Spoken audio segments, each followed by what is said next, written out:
Ini video yang saya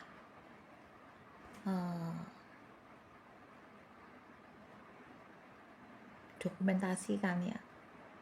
Ini terkait dengan simbol atau petunjuk tentang kunci dari sepasang sangkakala ya. Koyo kita mendapatkan petunjuk seperti ini yang tidak tahu ya. Ya yang penting kita jalankan dan nanti bagaimana selanjutnya ya nanti saya juga tidak tahu gitu loh. Jadi ya perjalanan kita sama Mas Agus ya seperti itu, tentang sangkakala ya. Ternyata sangkakala itu di masa lampau itu sudah ada, di masa awal peradaban manusia itu mereka yang menciptakan. Nah ternyata apa sebenarnya sangkakala itu kok bisa menghancurkan, ternyata adalah sebuah energi suara yang sudah dikemas begitunya, yang dahsyat ya, disesuaikan dengan frekuensi dan lain sebagainya, yang bisa menghancurkan benda-benda atau apapun yang sesuai dengan frekuensinya, sesuai dengan ininya ya, kekuatannya. Jadi bisa diatur. Loh aku kurang ngerti sebenarnya ya, nggak tahu proses kerjanya seperti apa, aku cuma ngambil kuncinya aja. Ini tentang sumber tentang sangkakala ya. Sangkakala itu sebenarnya bisa dilihat di sini ya. Ini dari siapa ini ya, YouTuber siapa jenenge. Nah ini siapa jenenge, ini kita ambil dari sini ya. Oke. Jadi kita mendapatkan petunjuk sepasang sangkakala.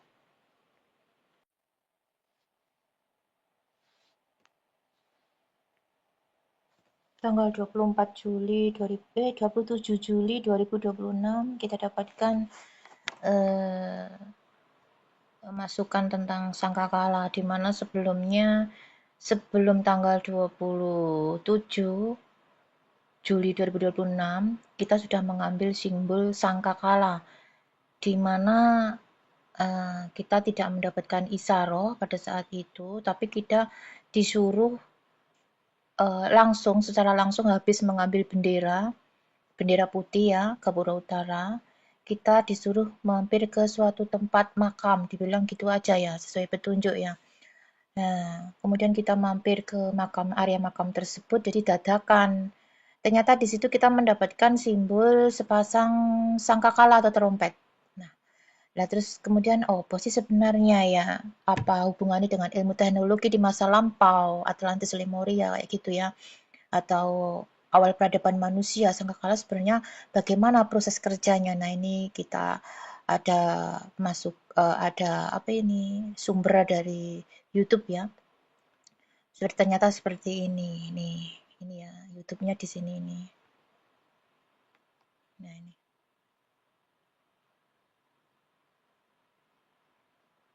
Terus enak iklannya ya. Ternyata sangkakala. Selama ini kita mungkin cuma ngebayangin sangkakala itu kayak trompet biasa yang ditiup buat nandain kiamat. Tapi kalau lo coba bedah pakai sudut pandang cara kerja alam, sangkakala itu sebenarnya adalah kekuatan getaran paling dahsyat di jagat raya. Lo harus paham kalau suara itu bukan cuma bunyi yang kita dengar di kuping, tapi secara esensi suara itu adalah energi kinetik. Energi yang dihasilkan dari benda yang bergerak, yang merambat lewat materi.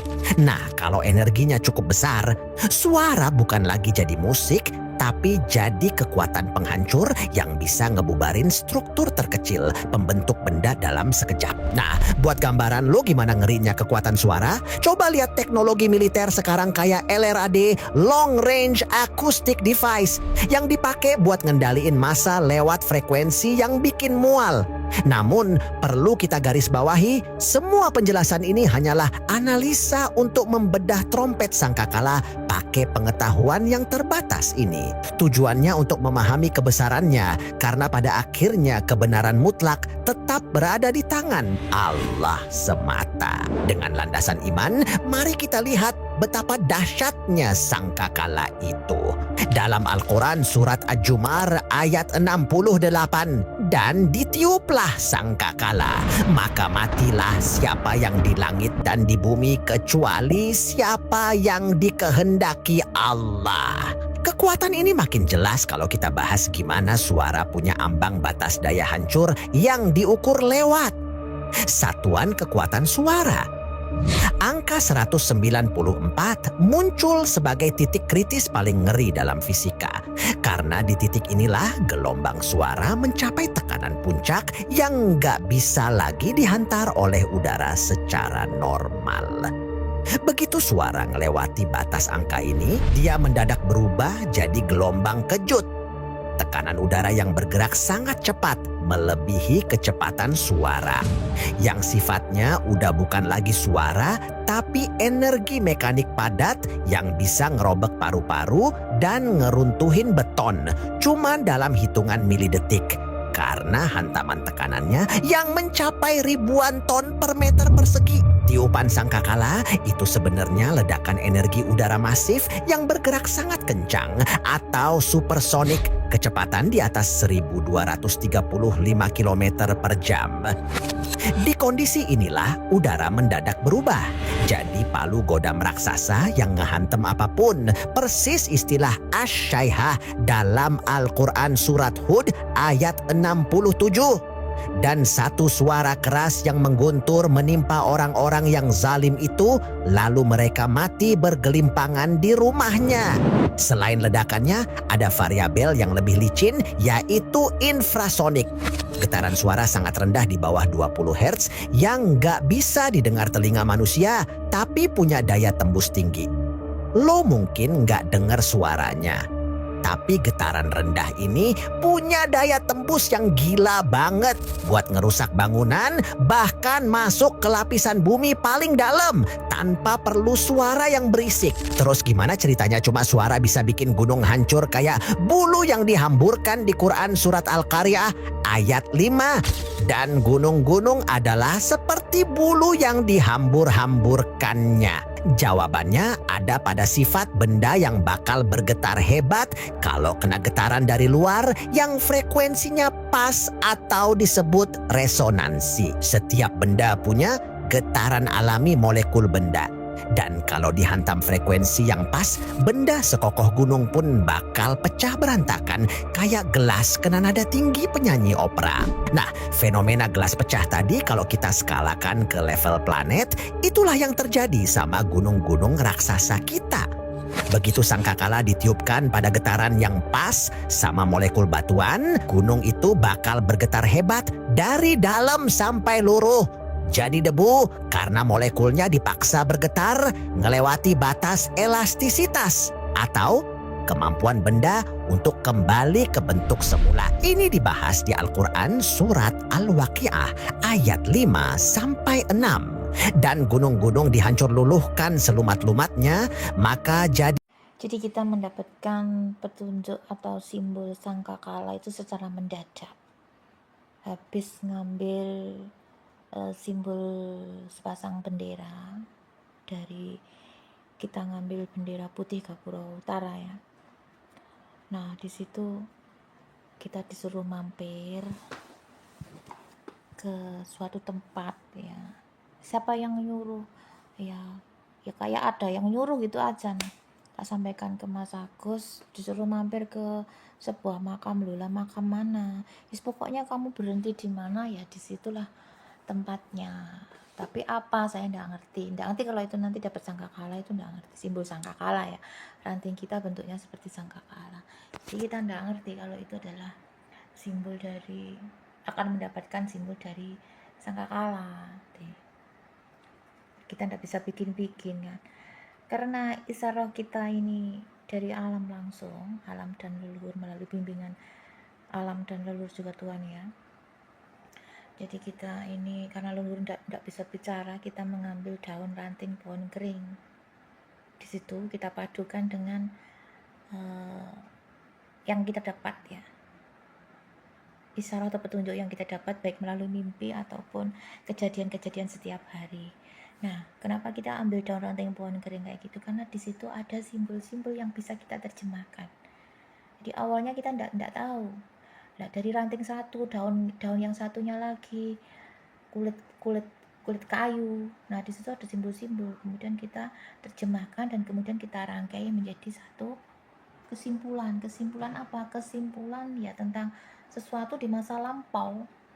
Kesimpulan sesuatu yang terjadi ya, entah beneran entah tidak saya tidak tahu ya. Cuma saya menjalankan perjalanan saya seperti itu.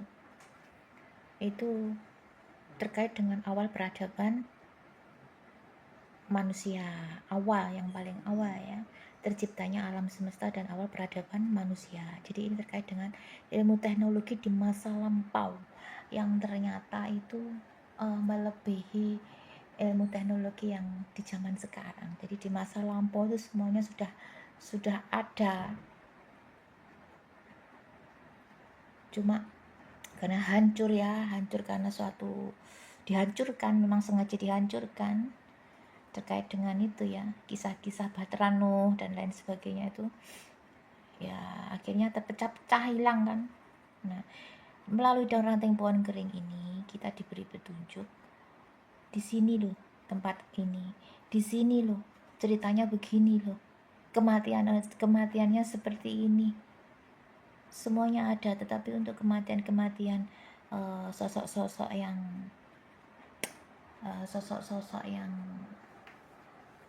ini saya dan Mas Agus masih kunci ya, masih pribadi kan ya, karena nanti belum waktunya terus ada timbul pro kontra, kok kematiannya begini, sosok A kematiannya ternyata begini ya, yang dibilang mokso kayak gitu.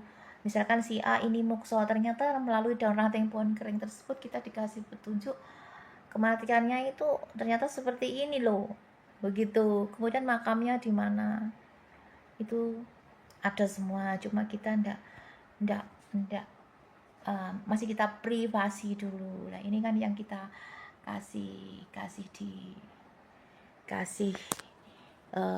di publik ini kan, yang bisa dikonsumsi publik kayak gitu ya. Entah mau percaya dan tidak ya terserah ya, nanti alam yang akan membuktikan. Saya cuma mengambil kunci-kuncinya aja sama Mas Agus kayak gitu ya. Ini video pengambilan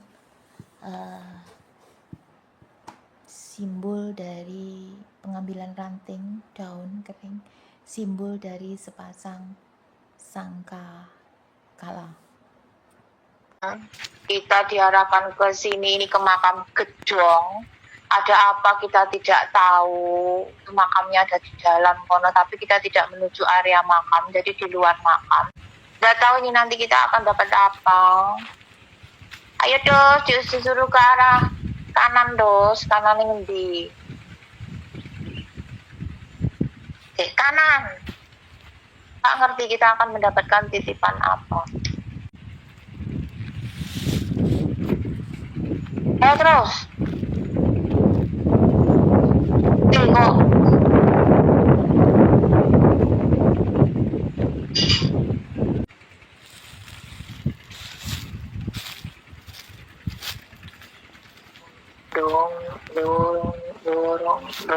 dong.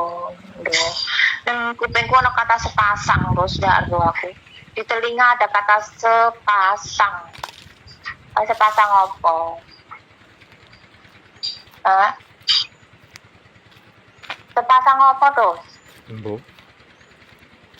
Udah ono kata sepasang kok, ning kata sepasang. Di telinga ada kata sepasang. Sepasang apa? Kan mlebune jagung-jagung ngono lho, sepasang, mbok harus sepasang kok. Jangan.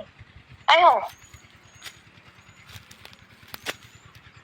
Pasang apa, ora ngerti. sepasang. Apa sih mengandung kata sepasang?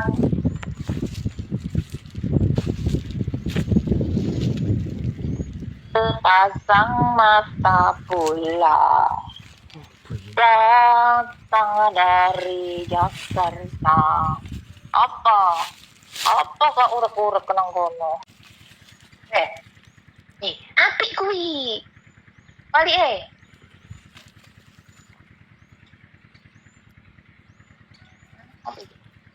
Oh, des. Trompet. Trompet aku arep ngomong alat musik. Trompet. Kok di masa lalu kok corong ya alat musik kalau dos. Lah ya trompet.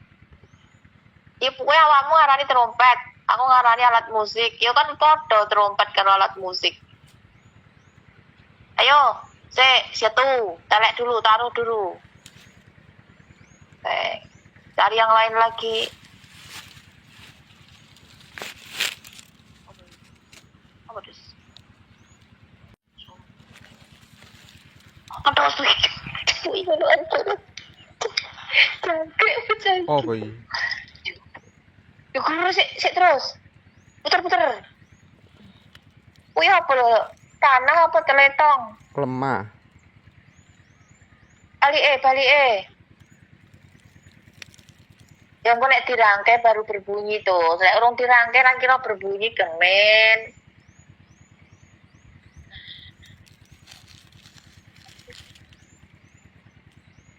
Gandengan kan trompet kan nang dalan kono sik, terus ngambilan baru kok ketemu.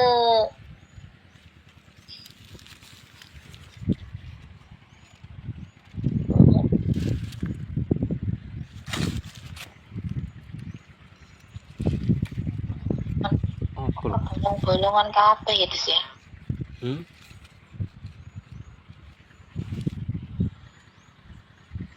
Lah ya trompet, Trompet apa? Pangkat tadi trompet. Angga trompet aku sebulan ini ngisor gue ya kan? Lah iya tiupannya kan ada di bawah itu tiupannya. Terus iku sing mental tanah itu kan sing tinggi cara nganune apa ngono ki terus? Nggih pijetan tangan ki lho. Lah iki pegangan tangan iki lho.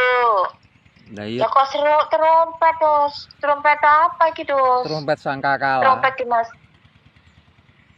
Ya wong nek trompet sangkakala terus. Nek trompet sangkakala. Oh, dia urung menemukan toh? Urung.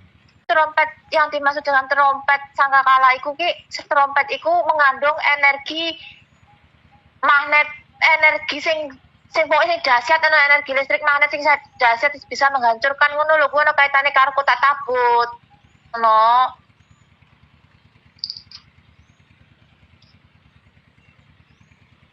Lah iya toh. Kita ya trompet iki. Kita aku mangkrak trompet iki.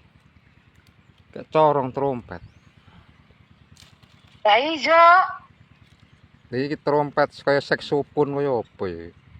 Kaya trompet. Nah, iya aku lah ngomong sing ngene kuwi sing ngiringi-ngiringi kuwi sing anu pijetane ke lho.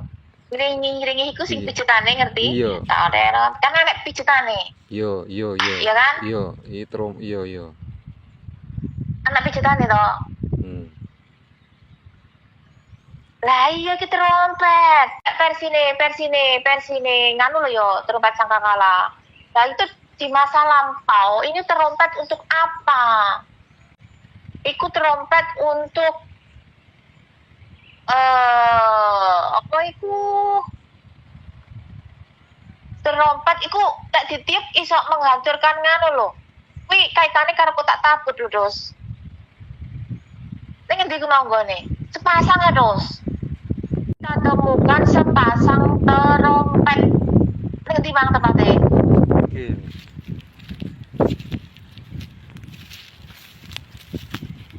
Kene iki. Nah, iya berarti kita temukan di sini sepasang trompet, Tos. Lah, trompet purba, trompet masa lampau.